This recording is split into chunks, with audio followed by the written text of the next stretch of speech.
Question number 6. Which one will replace the question mark? यो question मार्कमा चाहिँ हामीले के रिप्लेस गर्न सकिन्छ त्यो भन्नुहोस् भनेको छ। Option number A 20, B 26, C 28, D 25।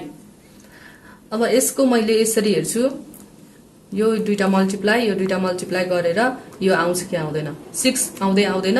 अब मैले यसलाई चाहिँ त्यसको चाहिँ स्क्वायर गर्छु है। 4 into 9 को स्क्वायर, 36 को स्क्वायर कति हो त 6 आयो। त्यस्तै गरेर 9 into 16 कति त 9 into 16 को स्क्वायर, यो भनेको 144 को स्क्वायर, यो भनेको कति 12। त्यस्तै गरेर अब यसको गर्ने 16 into x, यसलाई x मान्दिम, इक्वल 20 into 20 इक्वल टु यो 20 into 20 400, अनि यसलाई चाहिँ यो 16 ले डिवाइड गरिदिने, अनि यसलाई काट्दाखेरि 25 भन्छ, यो भनेको 25 हो। The right answer is D. Question number 7. Which one will replace the question mark?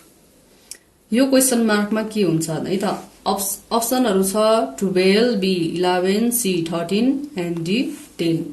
अब यसमा चाहिँ के हुन्छ मैले यसो भन्छु। अब यो दुईटा मल्टिप्लाई गरेर यो माइनस गर्दा 4 आउँछ है। त्यस्तै गरेर यो मल्टिप्लाई गरेर यो माइनस गर्दाखेरि यो आउनु पर्यो। जस्तै 3 into 4 minus 8 is equal to हुन्छ कि हुँदैन, 12 minus 8 4 आयो। त्यस्तै गरेर अब यसको पनि आउनु पर्यो, 2 into 5 minus 4 equal to 2 5 जा 10 minus 4 is equal to 6 आयो। त्यसै गरी यसको पनि त्यसरी नै आउँछ। अब त्यसको आएपछि हैन 20 minus 9 is equal to कति भयो 11। The right answer is B. Question number 8. Which one will replace the question mark? यो क्वेशन मार्कमा के रिप्लेस गर्न सकिन्छ, जस्तै अप्सन छ 14, बी 22, सी 32, डी 320। अब यसमा चाहिँ के गर्न मिल्छ भन्दा हामीले जे गर्दा पनि हुन्छ, तर कुन सुइटेबल हुन्छ त्यो अनुसार गर्ने हो। जस्तै अब मैले यहाँ चाहिँ के गर्छु, सबै अप्सन अप्नाइसके। अब अन्तिम अप्सन के छ भन्दा यो मल्टिप्लाई गरेर 10 ले चाहिँ डिवाइड गरेर 12 आउने बनाएको छु है। अब यसमा म त्यस्तै ट्राई गर्छु। जस्तै यहाँ चाहिँ 5 into 6 into 4 by 10 is equal to बल्ल 12 हुन्छ भन्ने मैले बनाएको छु। हुन्छ पनि यो मल्टिप्लाई गर्दा 120 by 10 हुन्छ, यो भनेको नै 12 हो। त्यसैले यसको पनि त्यही आउनु पर्यो हैन।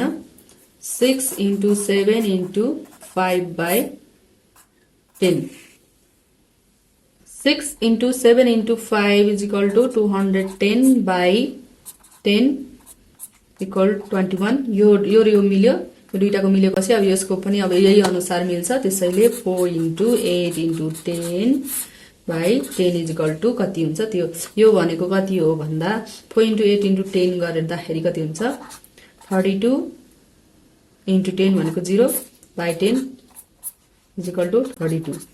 यहाँ 32 हुन्छ। The right answer is C. Question number 9. Which one will replace the question mark?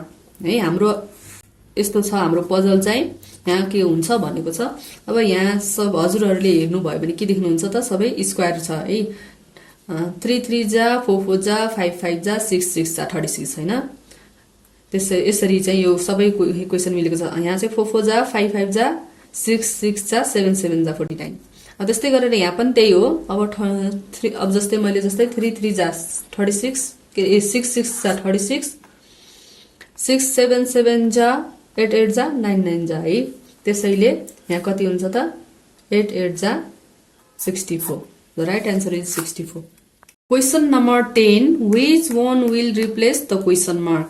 हामीसँग यस्तो खालको पजल छ। जस्तै यहाँ हेर्नु त 2 2 जा 4 5 5 जा 25 8 8 जा 64 अनि यहाँ 1 1 जा यहाँ क्वेशन मार्क वर्ड भनेछ। यसको आन्सर यतिकै नै मिल्छ, 1 1 जा